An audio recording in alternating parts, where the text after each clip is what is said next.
Good morning, brothers and sisters. This is a prophecy update entitled A Fallen Civilization. Here are some recent events that appear to indicate that the rapture is close. Concerning the rise of godlessness and the decline of America, on September 15th, Governor Newsom launched a billboard campaign in several states that misuse scriptures to support abortion. On September 29th, a famous California pastor, John MacArthur, responded to Newsom in an open letter saying, quote, "You revealed to the entire nation how thoroughly rebellious against God you are when you sponsored billboards across America promoting the slaughter of children, whom he creates in the womb." He also says you further compounded the wickedness of that murderous campaign with a reprehensible act of gross blasphemy, quoting the very words of Jesus from Mark chapter 12, verse 31, as if you could somehow twist his meaning and arrogate his name in favor of butchering unborn infants. The diabolical effect of your worldview can be seen in California's epidemics of crime, homelessness, perversions, and other expressions of human misery that stem directly from the corrupt public policy.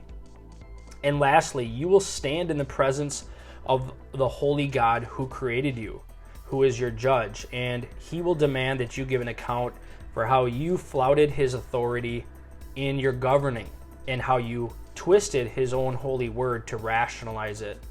As you look over the precipice of eternity, what will your answer be?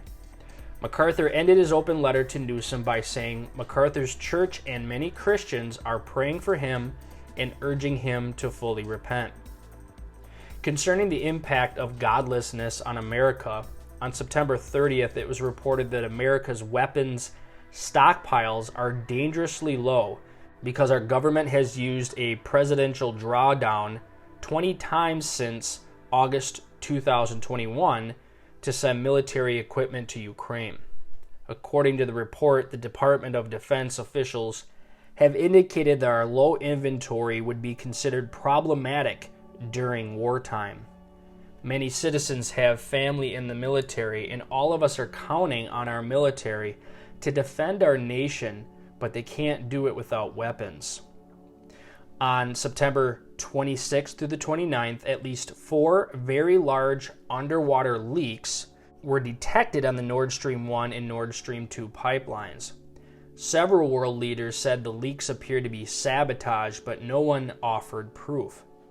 One prophecy teacher said only 2 nations, Russia and the United States, have the ability to blow up a pipeline in water as deep as the Baltic Sea, where the presumed explosions occurred.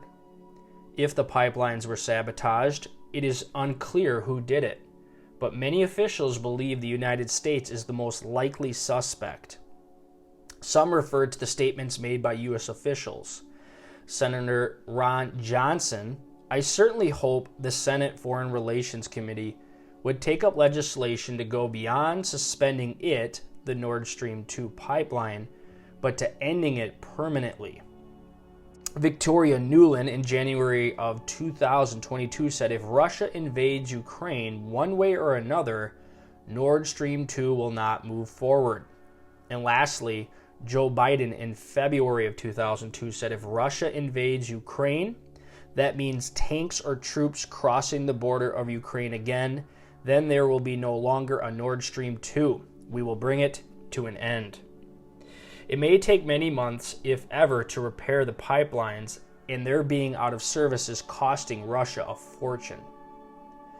Concerning the return of Jews to the Promised Land, on September 23rd, it was reported that Russia's calling up 300,000 reserve troops to fight the war in Ukraine has caused a surge in requests by Jews wanting to immigrate to Israel. Because of the war, the European Union has placed sanctions on Russia, and only 2 airlines are still flying out of Russia. It is unclear how the Jews will get out, but Israel is preparing for a large wave of immigrants. Concerning the division of Israel, on September 21st, Biden endorsed the two-state solution in a speech at the UN. On September 22nd, interim Israeli Prime Minister endorsed it at the UN, and Biden spoke out in agreement with Lapid's statement. On September 28th, exactly 1 week later, a very large and powerful hurricane named Ian took the lives of many and heaped great damage on Florida, Georgia, South Carolina, and other parts of the United States. It seems normal for a natural disaster to strike the United States when America's leaders publicly express support for the division of Israel. Concerning pandemics and food shortages, on September 30th, it was reported that a virus has killed about 100,000 cows and buffaloes in India and has sickened more than 2 million more that will die if left untreated. The disease is contagious. It is spreading to other countries, and it causes sick animals to give less milk. Concerning an increase in the frequency and intensity of natural disasters, at the time of this writing, the death toll from Hurricane Ian was about 105. Thousands of people had to be rescued. 2.6 million people were without electricity. Some areas got more than 31 inches of rain. About 1/3 of the people have flood insurance, and some have lost everything. Concerning perilous times, President Putin said he will use every weapon, including nuclear weapons, at his disposal to win the war with Ukraine. On October 4th, it was reported that Ukraine is sending potassium iodine pills to evacuation centers for public distribution in case Russia follows through on the use of nuclear weapons. Concerning hyperinflation and a global economic collapse, on October 4th, America's gross national debt topped $31 trillion for the first time in history. The U.S. Federal Reserve keeps increasing interest rates to try to slow the increase in inflation, but higher interest rates are causing America's national debt to keep soaring. Finally, are you rapture ready?